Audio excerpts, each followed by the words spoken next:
غير باش نكونوا فاهمين، راه ما غاديش نهضر على الروتين اليومي اللي على بالكم. الفيديو ديال اليوم على الروتين اليومي ديال بصح اللي غادي يخليك تنظم وقتك وتجدد الطاقه ديالك وتنجح في حياتك الشخصيه والعمليه.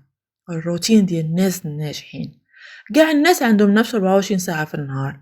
علاش شي وحدين كينجحوا وكيحققوا انجازات كبيره في حياتهم وشي وحدين لا؟ الجواب هو الناس الناجحين تبعوا روتين يومي باش يستافدوا من وقتهم، والاخرين كيضيعوا وقتهم في الخبا الخاوي. وهادشي علاش مهم بزاف تعرف كيفاش دير روتين تبعو يوميا باش تعرف اشنو خاصك دير واشنو المهام اللي خاصك تكملها، وهذا الروتين يولي عادة في حياتكم اليومية. وهادو هما اهم العادات والروتين اللي كيتبعوا الناس الناجحين.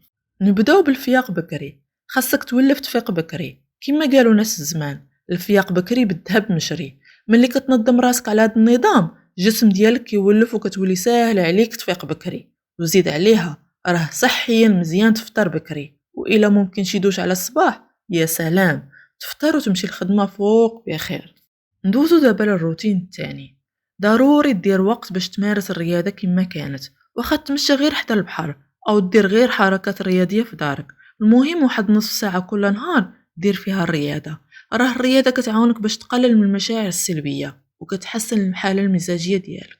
الروتين الثالث، تهدر مع الأصدقاء والعائلة ومع الناس اللي كترتاح ليهم بزاف.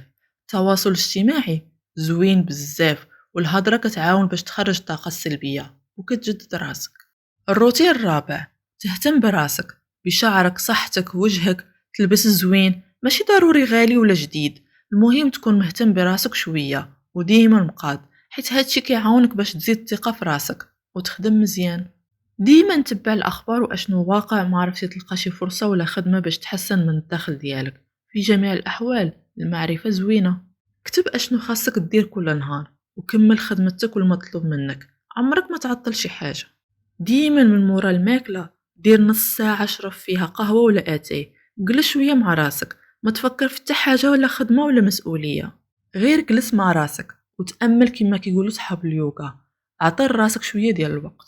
خليك ديما متفائل وعمرك ما تحبط، راه اي حاجه وقعت ليك الا فيها الخير، وحول اي طاقه سلبيه الى طاقه ايجابيه.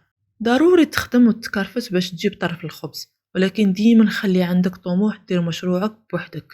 خدم وفي نفس الوقت فكر اشنو ممكن دير باش تحسن من الدخل ديالك. عمرك تضيع اي فرصه تجيك. خدم واجتهد وتعلم وكون متفائل، ضروري غادي تحقق كل شيء اللي كتحلم بيه، خاص غير يكون عندك شويه ديال الاصرار. هلا مشيت، وتسنوني في فيديو جديد.